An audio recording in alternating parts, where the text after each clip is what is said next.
Bom dia, irmãos. Hoje nós vamos falar sobre a graça é suficiente para você? Essa é a pergunta e é isso que nós vamos estudar hoje e vamos começar com uma oração. Deus, obrigado por essa oportunidade, mais uma, de poder estudar a Tua Palavra, e eu oro para que o Senhor nos ajude com essas duas escrituras que nós vamos ler hoje, que elas nos ajudem a compreender a Tua graça. Que o Senhor nos ajude a enxergar a graça como o mais importante para a nossa vida. Porque é ela que nos dá vida, é ela que nos permite continuar vivos e, mais do que isso, é a Tua graça que nos dá a esperança da salvação. Por favor, nos ajuda a meditar e compreender essas escrituras e levá-las para o nosso dia a dia. E levá-las para a nossa vivência como cristãos. Eu te peço por isso, em nome de Jesus. Amém. Então, o tema de hoje é: a graça é suficiente para você? E é isso que nós precisamos responder com honestidade. E nós vamos ver que não é tão simples assim quanto parece, porque é muito fácil a gente pensar nas escrituras e dizer sim, sim, sim, a graça é suficiente, mas é na prática que a gente vê essas coisas. E a graça é o que nos deu a vida espiritual. É por meio da graça que nós temos o perdão dos pecados.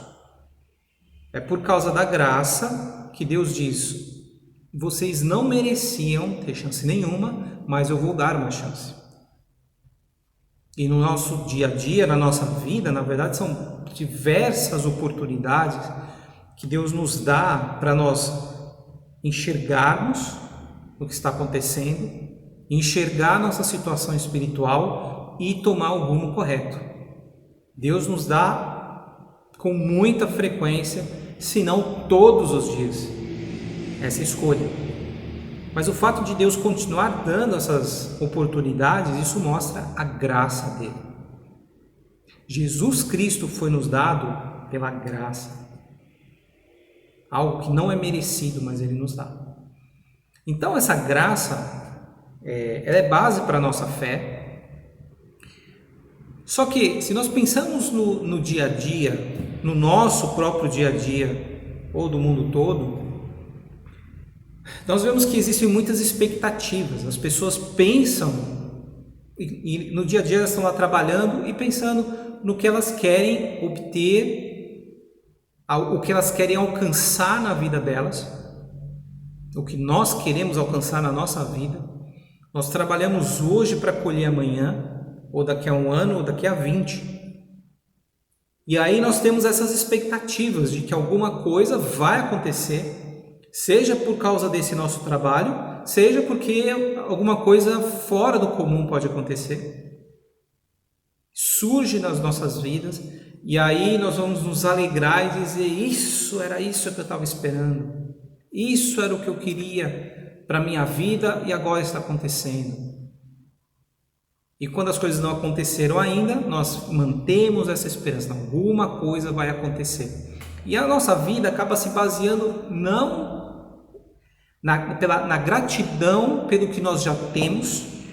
Nós não pensamos na graça de Deus por tudo que Ele já fez e já nos permitiu viver, mas nós nos concentramos o que falta, aquilo que eu ainda quero ter, aquilo que eu quero experimentar, aquilo que vai acontecer talvez daqui a muitos anos, eu só estou esperando, e aí sim eu vou estar satisfeito. Então, no dia a dia, nem sempre a graça de Deus é suficiente. E é importante nós lutarmos para ter a gratidão. E a gratidão é resultado de nós entendermos a graça de Deus. Então nós olhamos e nos concentramos naquilo que Deus já nos deu, que Ele já nos permitiu viver, e não naquilo que nos falta. Ou então nos concentrarmos nos problemas e acreditar que a nossa vida só vai ser completa quando os problemas são removidos. Isso não é viver de acordo com a graça de Deus, ou viver pela graça de Deus. Mas aqui a gente falou só sobre a vida no dia a dia, a vida nesse mundo. Acontece que mesmo na vida espiritual, quando a gente pensa, não, se a gente for falar só sobre o espiritual, é óbvio que a graça é suficiente, é óbvio que a graça é o mais importante. Mas aí também pode acontecer que a graça não é suficiente.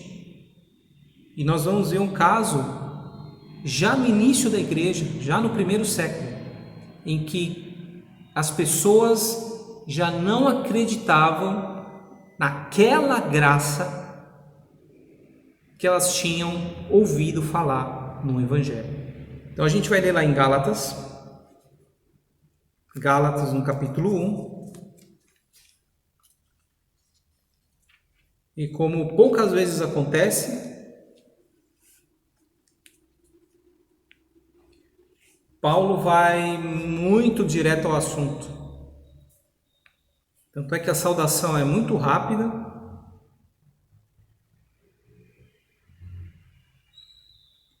Então lá no capítulo 1, em Gálatas, a partir do versículo 6, Paulo fala assim: admiro-me de que vocês estejam abandonando tão rapidamente aquele que os chamou pela graça de Cristo para seguirem outro evangelho que na realidade não é o evangelho. O que ocorre é que algumas pessoas os estão perturbando, querendo perverter o evangelho de Cristo. Então Paulo vai direto ao ponto, já no 6º versículo, já repreendendo a igreja, falando que eles estão abandonando aquele que os chamou pela graça de Cristo. E o que aconteceu lá, que na verdade não é exatamente aquilo que nós vamos estudar agora, o que aconteceu é que as pessoas abandonaram a graça por obras, ou seja, elas trocaram a convicção de que elas não mereciam a salvação, mas que Deus deu de graça e que os cristãos deveriam ser gratos por isso e viver com alegria por causa desse presente gratuito que eles receberam por meio da graça de Cristo que Deus deu, e pronto, era suficiente, não precisava de nenhum tipo de obra extra para conseguir comprar a aprovação de Deus. E aqui existe, assim, até hoje, depois de 2000 anos, toda aquela discussão a respeito de a graça é suficiente ou as obras têm que andar junto. E é uma grande briga que existe hoje, até hoje, né?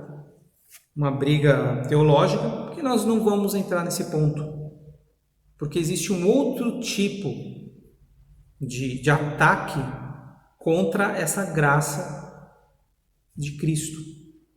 Mas aqui a gente vê como já no primeiro século as pessoas já estavam abandonando. Elas achavam, essa conversa de graça não é suficiente, está faltando alguma coisa para poder completar a salvação.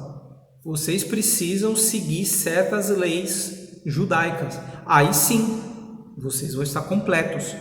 Mas imagina Jesus morrer e aí acabou e vocês não têm que fazer mais nada para conseguir agradar a Deus, nenhuma regra. Não, isso não pode ser. Então foi esse tipo de engano que entrou na igreja e Paulo fala claramente: vocês estão abandonando. Era como se todo mundo estivesse abandonando Jesus Cristo. Eu falo, não, Jesus Cristo ficou para trás, não, agora a gente evoluiu e conseguiu entender melhor agora que não é bem assim. Então esse foi o passo. As pessoas acrescentaram algo e disseram, e com isto a mais, aí sim você agrada a Deus. Aí você está bem, você está completo. Então esse foi um engano. E Paulo fala claramente que vocês estão abandonando para seguir outro evangelho. Só que ele diz que na realidade não é o evangelho. Não é a boa notícia. Isso é outra coisa. Não misture, porque o evangelho puro é esse, que Jesus Cristo fez tudo o que era necessário por nós. E nós não podemos completar. Não tem como completar a salvação com algo, com uma obra nossa. E com isso não significa que as nossas obras não devem acompanhar, muito pelo contrário, mas as nossas obras mostram o quanto nós estamos entregues a Cristo. Porque aí nós temos as nossas obras que estão de acordo com a nossa fé. A nossa fé, aquilo que nós temos na nossa mente, no nosso coração, o que nós acreditamos, se transforma em obras. Que não é exatamente isso aqui que algumas pessoas estavam pregando nessa igreja, que era: cumpra certas regras e aí vocês vão estar completos. Existe um truque aí. Pois bem, isso aconteceu depois de poucos anos de Jesus Cristo estar no meio de todos. Então nós ainda temos 2000 anos que nos separam de Jesus Cristo, mas eles fazia poucos anos. Imagine, tenta imaginar, isso é muito difícil, mas tenta imaginar se Jesus tivesse vivido 20 ou 30 anos atrás.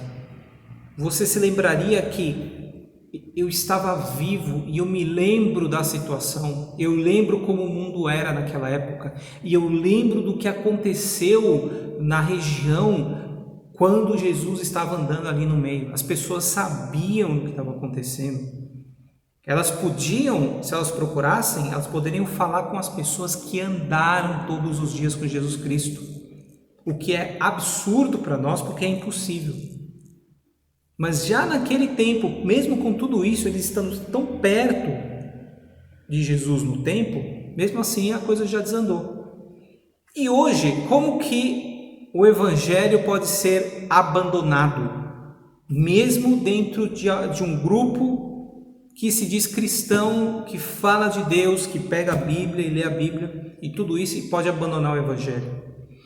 Porque, como aquelas pessoas fizeram, elas colocam algo a mais e diz: se você só crê no evangelho e fica só repetindo esse negócio de evangelho, de graça, e fica aquela coisa repetitiva o tempo todo, isso aí já é suficiente. Não, tem um monte de coisas que a gente pode acrescentar e pode falar e pensar nisso, e nessa área da vida vai mudar, e essa outra área aqui também. Então aí sim você vai ver que a sua vida vai melhorar, e isso mostra que é aquilo que estava faltando.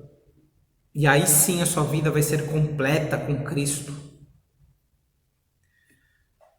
Então é aí que o evangelho simplesmente morre, ele desaparece. E aí a gente pode ter igrejas inteiras, um monte de gente dentro delas, pessoas carregando a Bíblia e até mesmo lendo a Bíblia, orando, agindo como se realmente fosse uma igreja de Cristo. Só que o que está acontecendo ali dentro é que as pessoas já não acreditam mais no Evangelho. O Evangelho não é suficiente mais, porque as pessoas não estão contentes, satisfeitas pelo puro Evangelho. Se a gente falar apenas do Evangelho, só falar sobre Jesus Cristo morreu por você, você tem uma vida nova agora, porque você creu, você se arrependeu dos seus pecados, agora você tem vida sim, agora sim, você saiu da morte, entrou para a vida, e você tem agora a promessa da vida eterna. E é isso. E parou aí. É isso que você ganhou pro resto da sua vida. Você ganhou você viver com Cristo e você ter a vida eterna. E pronto. A promessa foi essa. A promessa da ressurreição um dia com Cristo. E acaba por aí. Porque o restante é: eu vou viver com Cristo, eu vou cuidar desse relacionamento que eu tenho com Deus, e conforme eu vou vivendo nesse relacionamento, eu vou aprendendo mais sobre Cristo e vou incorporando essas coisas na minha vida. E conforme eu aprendo, eu vou vivendo e a minha vida vai mudando. Pode ter umas mudanças chocantes, repentinas. De repente eu posso realmente mudar completamente de vida por causa de talvez uma única convicção que eu captei, e eu posso mudar radicalmente a minha vida. Mas às vezes as mudanças podem ser super lentas, que você nem sequer consegue perceber, mas a sua vida vai mudando, ela toma um outro rumo, porque você aceitou Cristo, você aceitou as convicções de Cristo, e aí a sua vida muda de rumo. Você percebendo ou não, as pessoas ao seu redor percebendo ou não, você está tomando decisões para o lado certo, para o lado de Cristo. Mas você faz isso simplesmente por causa da sua caminhada com Deus, e não porque você se sente insatisfeito e você está tentando plantar algo para colher algo espiritual no futuro, para que aí sim você diga: agora sim, agora eu consegui me satisfazer como cristão, agora sim eu atingi algo que eu realmente queria. Porque se você pensa assim, falta algo na minha vida com Deus, talvez tenha algum mérito, talvez algumas coisas precisam ser corrigidas, seja na sua convicção, sejam coisas práticas no seu dia a dia que você tem que mudar. Sim, pode ser que tenha algumas coisas que você tenha que mudar e que talvez nem sejam culpa sua, mas que você possa mudar. Mas se essa mudança ela é necessária para você estar satisfeito com Deus, então alguma coisa está errada. Porque a graça de Deus, ela tem que ser suficiente, só ela. Se falta algo, se você sente falta algo, não estou satisfeito com a minha vida espiritual, então pare realmente para pensar: a graça de Deus é suficiente para mim? O que é que eu quero incluir na minha vida para que a minha vida se torne satisfatória? Para que eu considere agora sim, agora estou satisfeito com a minha vida cristã. Porque se você acha que falta essa coisa, então ela está substituindo a graça de Deus. Eu li um trecho de um livro que fica remexendo em mim, mesmo eu não tendo conseguido mal sequer começar a ler esse livro. Mas que esse livro está na minha mente por um bom tempo. E aí eu consegui bater o olho nele um pouquinho, e aí eu vi um trecho falando que a maior honra que se pode dar a Deus é mostrar para Ele que nós reconhecemos a graça dele e temos vidas felizes por causa disso. E o que significa tudo isso? Se eu vivo feliz, é porque eu vivo reconhecendo as coisas que Deus faz no meu dia a dia e o que Ele já fez no passado. Então, se eu vivo assim e as coisas que Deus já fez e que Ele está fazendo aqui no momento, se eu reconheço essas coisas, reconheço a graça dele, porque Ele está me dando coisas que eu não mereço. Deus não é obrigado a me dar absolutamente nada, mas Ele dá mesmo assim. E aí você vai olhando as coisas e percebendo: olha só isso aconteceu, isso está acontecendo agora. E aí você reconhece a graça de Deus em todas elas, e você vai percebendo a presença de Deus em todo esse caminho da sua vida. O que você pode fazer? Ficar feliz. e aí você se alegra. Então, uma frase que chamou bastante atenção, talvez eu traga a frase correta aqui, completinha, bonitinha, para vocês. Mas esse é o ponto central que a gente precisa se concentrar. E se a gente voltar em uma ou duas páginas, nós vamos ver mais claramente como é que Deus fala sobre a importância da graça. 2 Coríntios, capítulo 12. Aqui Paulo fala sobre uma visão que ele teve que foi assim completamente absurdo, como se ele tivesse visitado o céu e ele viu e ouviu coisas completamente fora da realidade, como se Deus tivesse revelado assim, o mundo espiritual e ele conseguisse enxergar com os próprios olhos e ouvir as coisas. Então foi algo muito fora do normal. E aí, no versículo 7, aqui de 2 Coríntios capítulo 12, aí Paulo fala assim: para impedir que eu me exaltasse por causa da grandeza dessas revelações, que foram essas visões que ele teve, foi-me dado um espinho na carne, um mensageiro de Satanás para me atormentar. Então, apareceu um espinho na carne, uma coisa que ficou lá cutucando e doendo e incomodando. E aí no versículo 8, 3 vezes roguei ao Senhor que o tirasse de mim, mas ele me disse: minha graça é suficiente para você, pois o meu poder se aperfeiçoa na fraqueza. Portanto, eu me gloriarei ainda mais alegremente em minhas fraquezas, para que o poder de Cristo repouse em mim. Então aqui Deus fala assim, e várias vezes eu passava por essa escritura e pensava assim, de certa forma, é uma crueldade. É uma pessoa que está lá incomodada, sofrendo, e aí a pessoa fala, Deus, né, e roga 3 vezes para Deus, Deus tira isso de mim, é muita dor, isso me incomoda demais, eu não vou conseguir carregar isso daqui, está doendo, por favor me livra desse sofrimento.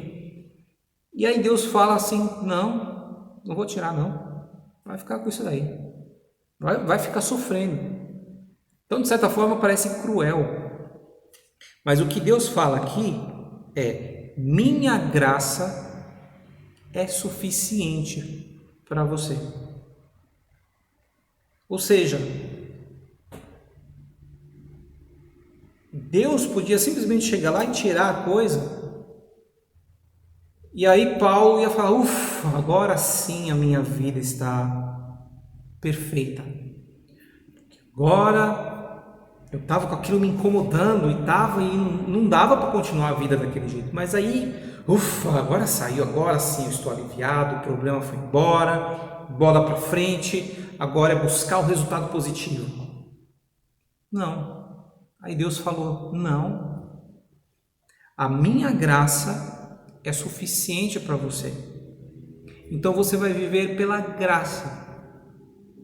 Você vai se concentrar naquilo que é bom e que eu já te dei. E você convive com o problema. Então, apesar das dores, apesar do sofrimento e do incômodo, apesar de tudo isso, você vai continuar vivendo em comunhão comigo. E a minha graça vai ser suficiente. Você não vai precisar de mais nada para se sentir completo. Você não vai precisar de mais nada, ou você não vai depender disso, desse alívio, para você dizer que está satisfeito com a sua vida. Então aqui a gente vê como é chave, como é central nós entendemos a graça de Deus. Então não é só como um conceito, né? Não é uma coisa assim, tem essa graça aí, é por causa dessa tal de graça que que aí Deus falou, vou mandar Jesus Cristo, e aí a gente se livra de umas coisas aí e tal. Não. A graça de Deus é essa boa vontade dele de nos dar aquilo que nós não merecemos. E não é só a salvação, todas as outras coisas, tudo que nós temos. Então, quando ele fala, minha graça é suficiente para você, Paulo, então não vale só para Paulo, vale para todos nós. E se vale para nós, significa, nós temos em primeiro lugar que reconhecer a graça de Deus, e ela precisa ser suficiente para nós. E nós não vamos precisar de mais nada. Agora, precisamos de Deus, precisamos de mais coisas? Precisamos pelo menos do alimento, do ar que nós respiramos, para pelo menos manter a nossa vida física. É o mínimo. E algumas outras coisas também, senão a gente vai se chatear e achar, minha vida é horrível, eu tenho que comer, o que beber e respiro, mas tirando isso daí, desastre total. E Deus nos dá muitas dessas outras coisas também de graça. Mas o que nós precisamos entender é, a graça de Deus ainda assim, ela é suficiente por si só? Você consegue aceitar as limitações? Você consegue aceitar o sofrimento? E não ficar afundado nele, mas sim aceitar, isso está acontecendo de ruim, mas a graça de Deus ainda assim ela é suficiente. Eu vou me gloriar naquilo que Deus já me deu. Vou me gloriar por Ele já fazer tanto por mim. E não me perder em pensamentos negativos a respeito daquilo tudo de ruim que aconteceu. A graça é suficiente para você. Então esse é um pensamento, e mais do que um pensamento, e mais do que uma perguntinha para responder sim ou não e acabou. Nós temos que meditar nisso no dia a dia. Precisamos pensar na nossa vida se a graça de Deus é suficiente mesmo, seja na nossa vida pessoal, seja na nossa família, seja no trabalho, seja no nosso meio na igreja.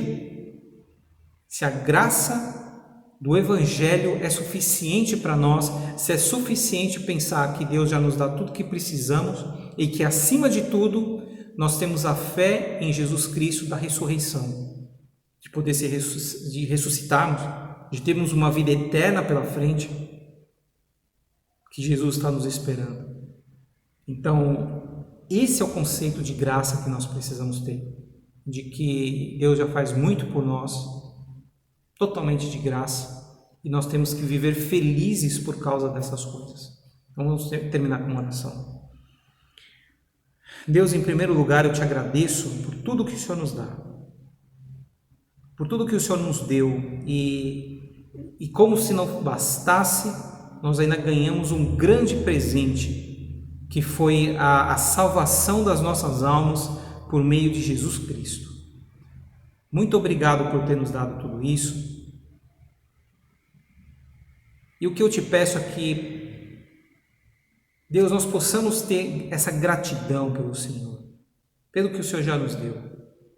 Por favor, nos ajuda a nos concentrarmos no Teu Evangelho e não nos perdermos com o nosso pensamento em problemas, naquelas coisas que são desagradáveis, sim, mas que nós queremos simplesmente remover da nossa vida a qualquer custo. Deus, por favor, nos ajuda a confiar na Tua graça, a suportarmos os sofrimentos, se eles forem da Tua vontade. Deus, a sermos gratos por aquilo que o Senhor nos dá, mesmo que pareça que é óbvio que nós vamos ter, como se nós já tivéssemos direito dessas coisas, porque nós não temos. Muito obrigado por nos dar cada coisa. Por favor, nos ajuda a viver com alegria, a sermos gratos por aquilo que já temos. Por favor, nos ajuda a olhar com gratidão pela Tua graça. E oro que a Tua graça possa nos levar a agir não porque nós queremos ganhar aprovação de alguém, mas que a Tua graça possa nos mover, que nós possamos viver com gratidão e essa gratidão possa nos trazer a termos obras que acompanhem a nossa fé. Eu te peço por isso, por favor, abençoa a vida de cada um, que cada um possa viver nessa comunhão com o Senhor. Deus, eu te peço por isso, que a paz de Cristo esteja com todos e que o Senhor acompanhe cada um com a paz de Cristo. Te peço em nome de Jesus. Amém.